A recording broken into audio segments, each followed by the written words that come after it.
There's something dangerous about kindness, not the loud, performative kind, the quiet kind, the kind that opens doors without asking too many questions. That was my mistake. My name is Elena, and 3 years ago, I let my best friend move into my house. I thought I was saving her. I didn't realize I was inviting a slow disaster into my marriage. Maya and I had been friends for 12 years. We met at our first office job. 2 nervous interns trying to survive a corporate environment that didn't care if we drowned. We bonded quickly. Lunch breaks turned into late-night phone calls. Work stress turned into shared secrets. She was bold, outspoken, charming. I was steady, organized, calm. We balanced each other, or at least I thought we did. My husband Daniel had met Maya many times. He always said she was a little dramatic, but he smiled when he said it. We'd been married for 6 years. Not explosive love, not fairy tale love, but stable love. A mortgage, a dog named Milo. Weekend grocery trips, quiet evenings on the couch. It wasn't exciting, but it felt safe. Safe is underrated. The night Maya called crying, I didn't hesitate. "He left me," she sobbed. Her boyfriend of 4 years had cheated. She had nowhere to go. "I can't stay in that apartment," she said. "Everything reminds me of him." Daniel looked at me when I hung up. "You're not thinking of moving her in, are you?" "It's temporary," I said quickly. He exhaled. "Elena, that's a big adjustment." She's my best friend, and that was the end of the conversation. 2 days later, Maya stood in our driveway with 3 suitcases and swollen eyes. I hugged her tightly. "You're safe here." She whispered something into my shoulder. "I don't know what I'd do without you." If only I had known. At first, everything felt fine. She took the guest room upstairs. She helped cook dinner. She played with Milo. She laughed loudly again after a week. Daniel kept his distance, but stayed polite. It felt manageable, temporary. But subtle shifts began. Small things. The kind you dismiss. The kind you excuse. The kind you regret later. One evening, I walked into the kitchen and saw Daniel and Maya laughing. Not normal laughter. Inside joke laughter. Maya touched his arm lightly. He didn't pull away immediately. When they noticed me, they stepped apart. "What's funny?" I asked. "Nothing," Maya said quickly. "Just stupid work stories." I told myself not to be insecure.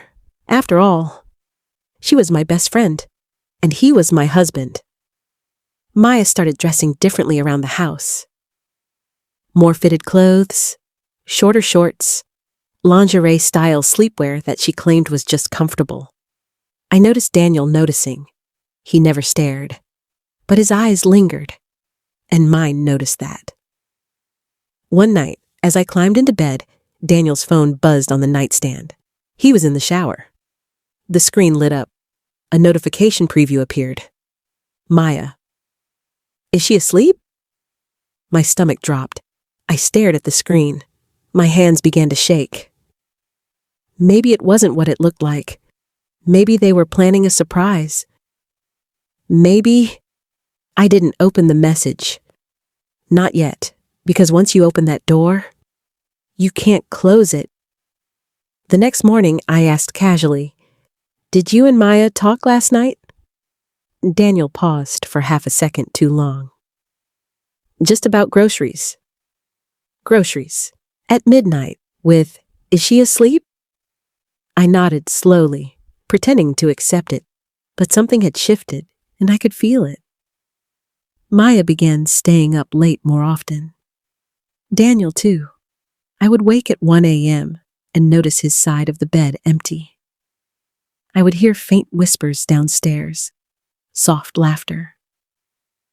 One night, I walked quietly toward the staircase. The living room lights were dim. They were sitting on opposite ends of the couch. Too far to touch, but too close to be innocent. When they saw me, they froze. "We couldn't sleep," Maya said. I smiled thinly. "I see." I wanted to believe them, but intuition is louder than denial, and mine was screaming. The next week, Daniel started protecting his phone. Face down, password changed, carrying it into the bathroom. I didn't confront him, not yet, because I needed certainty, and certainty takes patience. One afternoon, while Maya was out and Daniel was at work, I sat alone in my kitchen, looking at the house. My house, the one I cleaned, decorated, paid for. I thought about the phrase, "I let my best friend stay in my house." And for the first time, it didn't feel generous. It felt naive. The moment that changed everything happened on a Tuesday. It was raining heavily. Daniel texted that he'd be late. Maya said she had a headache and went upstairs early. I lay in bed pretending to sleep. At 11:48 p.m., I heard footsteps. Not one pair. Two, soft. Careful. I held my breath. The guest room door closed quietly. Not slammed. Not obvious. Careful. My heart pounded so loudly I was afraid they'd hear it. I waited. 5 minutes. 10. Then I got up, barefoot, slow. The hallway was dark, but the faintest light slipped from beneath the guest room door. And then I heard it. A whisper. Daniel's voice, followed by a soft laugh. Maya's laugh. Low, intimate, not the laugh of a friend. The laugh of someone who forgot who she was betraying. My entire body went cold. I stood there frozen, listening to the quiet collapse of my marriage. I don't know how long I stood there, outside the guest room, listening. Your body does strange things when betrayal becomes real. Your ears sharpen, your breathing slows. Your heart pounds so loudly it feels like it might expose you. Inside the room, their voices dropped lower. A murmur, a soft exhale. Then the sound of fabric shifting against sheets. I could have walked away. I could have gone back to bed, pretended I never heard it. But denial is expensive, and I was done paying for it. My hand reached for the doorknob. It wasn't locked. Of course it wasn't. They didn't expect me. I turned it slowly. The hinges made the faintest creak. And in that small sound, my life divided into before and after. The bedside lamp was on, dim, golden, enough to see everything clearly. Daniel was sitting on the edge of the bed. Maya was standing close to him, too close, her hand resting on his chest, his hands on her waist. Not confused, not accidental, intentional. They both froze when the door opened. Maya's eyes widened first. Daniel's expression drained of color. "Elena," he started. But there are moments when words become meaningless. And this was one of them. I didn't scream. I didn't throw anything. I just looked at them. At the betrayal that had been growing quietly under my own roof. In my guest room. In my home. "How long?" I asked calmly. The calm scared them more than anger would have. "It's not what you think," Maya said immediately. I almost laughed. That line, the oldest lie in the world. "Then explain what I think," I replied. Daniel stood up. "It just happened." "People don't just happen onto each other repeatedly," I said quietly. Maya stepped back from him, as if distance would rewrite what I had already seen. "We were just talking," she said weakly. "At midnight? In your bedroom? With the door closed?" Silence. Heavy. Unavoidable. I looked at Daniel. "Did you touch her?" His jaw tightened. "Elena? Did you touch her?" A pause. "Yes." The word didn't explode. It settled, like dust after a building collapses. "How long?" I asked again. This time he answered. 2 months. 2 months. 2 months under my roof. 2 months at my dinner table. 2 months of inside jokes. Of midnight whispers. 2 months of me defending her. Of me telling myself I was insecure. Maya began to cry. I didn't mean for it to happen. I turned to her slowly. You meant for it to continue. That shut her up. I stepped fully into the room. Not as a wife, not as a friend, but as a woman reclaiming her ground. You'll both pack tonight, I said calmly. Daniel blinked. Elena, we need to talk. No, you need to leave. This is my house too. I looked at him. No, I corrected. This is my house. My name is on the mortgage. You insisted on that for tax reasons, remember? He had. The irony tasted bitter. Maya wiped her tears. Where am I supposed to go? The audacity. I stared at her. Anywhere that isn't here? She opened her mouth again, but Daniel raised a hand slightly. He knew. There was no saving this. They packed in silence. I stood in the hallway, not watching, not helping, just existing. Milo sat beside me, confused by the tension. Every zipper closing felt like a chapter ending. When they finally walked past me with their bags, neither could hold my gaze. Daniel paused at the door. I never meant to hurt you. You didn't mean to stop yourself either. He swallowed. Elena, please. No. That was the only word I gave him. Maya whispered something that sounded like, I'm sorry. But sorry is light, betrayal is heavy, and they are not equal. I closed the door behind them, and for the first time in weeks, the house was quiet. I didn't cry immediately. Shock has its own numbness. I walked through every room, the kitchen, the living room, the guest room, the bed where she had slept, where they had. I stripped the sheets, threw them into the trash. Not the laundry. The trash. Some things don't get washed. They get discarded. The next morning, my phone exploded. Missed calls, texts, mutual friends. Because of course they didn't hide. They couldn't. Affairs that begin in secret often rush toward public validation. Daniel had already posted nothing, but Maya had removed every photo of me from her social media. That was her way of rewriting history. Deleting me as if I had never existed in her life. But history doesn't disappear because you erase pictures. It remains in consequences. 3 days later, Daniel asked to meet. Public place, coffee shop. I went, not because I missed him, but because I needed clarity. He looked exhausted. You're overreacting, he said softly. I stared at him. Overreacting. We didn't plan this. You planned every message, I replied. Every midnight whisper. Every time you told me you were tired and went downstairs. He ran his hand through his hair. I felt neglected. There it was. Blame dressed as explanation. Neglected? I asked quietly. I was grieving a friendship. He continued. Maya was vulnerable. We connected. You connected because you were selfish. He flinched. I never stopped loving you. I leaned forward slightly. Love without loyalty is ego. That silenced him. I'll end it, he said quickly. I'll cut her off. I smiled. You already chose her. It didn't mean anything. Then why did you risk everything? He had no answer. Because betrayal is rarely about love. It's about attention, about validation, about weakness. And I was done sharing my life with weakness.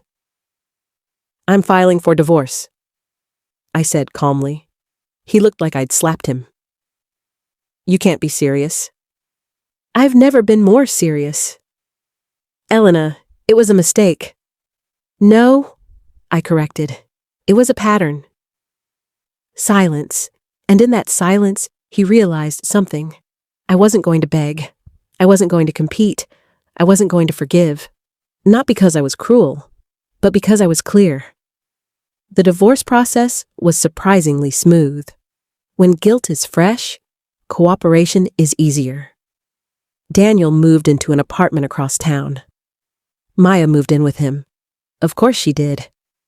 Affairs crave legitimacy. They want to prove they weren't just mistakes.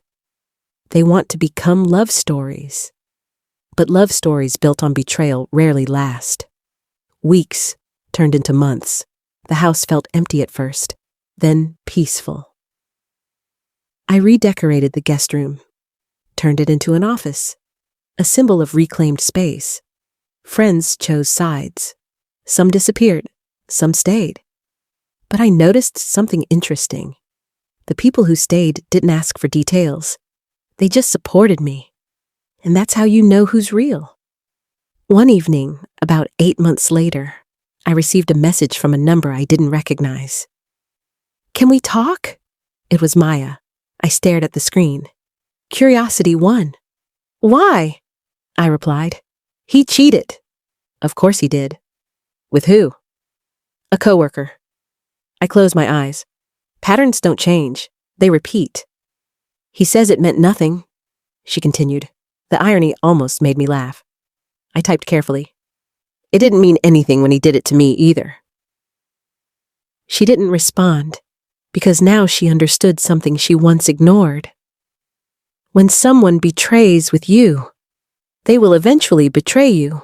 When Maya texted me that Daniel had cheated on her, I didn't feel triumph. I didn't feel satisfaction. I felt clarity. Because betrayal doesn't transform a man into something new. It reveals what he already is. And Daniel had already shown me who he was. The only difference now was that I was no longer the one standing in the wreckage. Maya called 2 nights later. I didn't plan to answer, but something in me wanted closure. Her voice sounded smaller, less dramatic, less confident. "I didn't think he would do it to me," she whispered. That sentence alone told me she never truly understood what she had done. "You didn't think he would repeat the behavior that started with you?" I asked calmly. Silence. "I thought it was different." She said it wasn't. Another pause. "I'm sorry," she said. This time it sounded real, but real regret doesn't rebuild broken foundations. "I forgave you a long time ago," I said quietly. She sounded surprised. "You did?"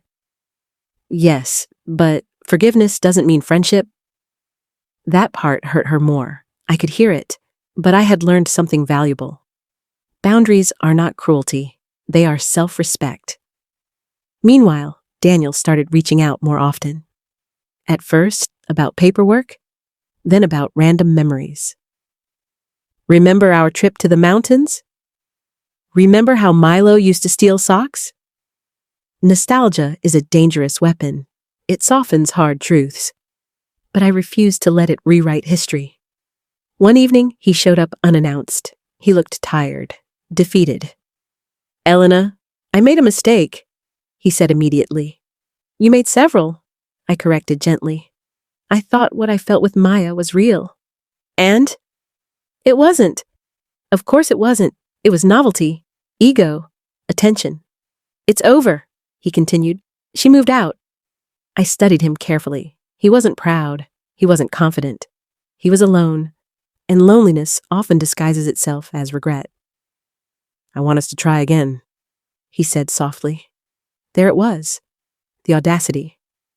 "You want to come back," I said evenly, "because your experiment failed." "That's not fair." "No," I agreed. "What you did wasn't fair." He stepped closer. "I never stopped loving you." Love. The word men use when they mean comfort. "When you whispered to her in my living room, was that love?" I asked. He had no answer. "When you told me you were tired and went downstairs to her, was that love?" Silence. I was confused. "No," I said firmly. "You were selfish." He flinched. "I was bored." He admitted quietly. There it was. Honesty. I felt invisible. And instead of talking to me, you found someone who flattered you." He looked ashamed. "People make mistakes." "Yes," I said, "but character shows in how you handle temptation." I let the silence stretch. Then I said the words that closed the door completely. "I don't hate you, but I will never trust you again." He looked like that hurt more than anger would have. "You don't miss me?" he asked. I thought about it honestly. I missed the idea of who I thought he was, but that man never existed. "No," I answered. And that was the end. He walked away slower than he had walked in. This time, there was no argument, no fight, just acceptance. Months passed, then a year, then 2. My life grew quieter, stronger, more intentional. I started a small home design consultancy from my office, the room that used to be Maya's. It felt poetic, turning a place of betrayal into a place of growth. Clients came, then referrals, then bigger projects, my days filled with work that belonged to me. Evenings were peaceful. No whispers, no secrets, no tension, just calm. And calm is underrated. One afternoon, I ran into Maya unexpectedly, at a grocery store. She looked different, less polished, less sure of herself. For a moment, we just stared at each other. "I moved back with my sister," she said quietly. I nodded. I heard. "Daniel isn't who I thought he was." I almost smiled at the symmetry of that sentence. "I know," I replied. She hesitated. "Do you ever think about what we lost?" I did. The sleepovers, the laughter, the loyalty I believed existed. "Yes," I said honestly. And I miss who you were, not who you became." Tears filled her eyes. "I wish I could go back." "You can't," I said gently, "but you can learn." She nodded, and for the first time since everything happened, I didn't feel anger. I felt distance, clean, clear, healthy distance. 3 years later, I heard Daniel was engaged to someone new. I didn't feel threatened. I felt curious. Would he be different? Maybe. Sometimes losing everything forces growth. Or maybe he would repeat the cycle again. That wasn't my story anymore. One evening, sitting alone in my living room, I thought about the sentence that once defined everything. I let my best friend stay in my house, and she took more than my guest room. But now, years later, I understood something deeper. She didn't take my marriage. She exposed its weakness. She didn't steal my husband. She revealed his character, and most importantly, she didn't break me. She clarified me. I learned that kindness without boundaries invites chaos. That trust is sacred, and that loyalty is not negotiable. If someone can betray you under your own roof, they were never meant to share it. Today, my house feels different. Not because it's fuller, but because it's honest. Every corner holds peace. No secrets, no whispers, no hidden messages, just truth. And I would rather live alone in truth than together in deception. If you're listening to this and you've ever opened your door to someone who abused your trust, remember this. Betrayal doesn't define you. Your response does. You can collapse, or you can rebuild. And sometimes the greatest revenge isn't revenge at all. It's indifference. I let my best friend stay in my house. She took more than my guest room, but I took back my peace, and that was worth everything. If this story touched you, tell me in the comments where you're listening from. Have you ever trusted someone who crossed a boundary? Would you have forgiven them? Don't forget to like and subscribe for more powerful life stories every week. There are many more journeys of strength, betrayal, and rebirth waiting here. With love and respect, I'll see you in the next story.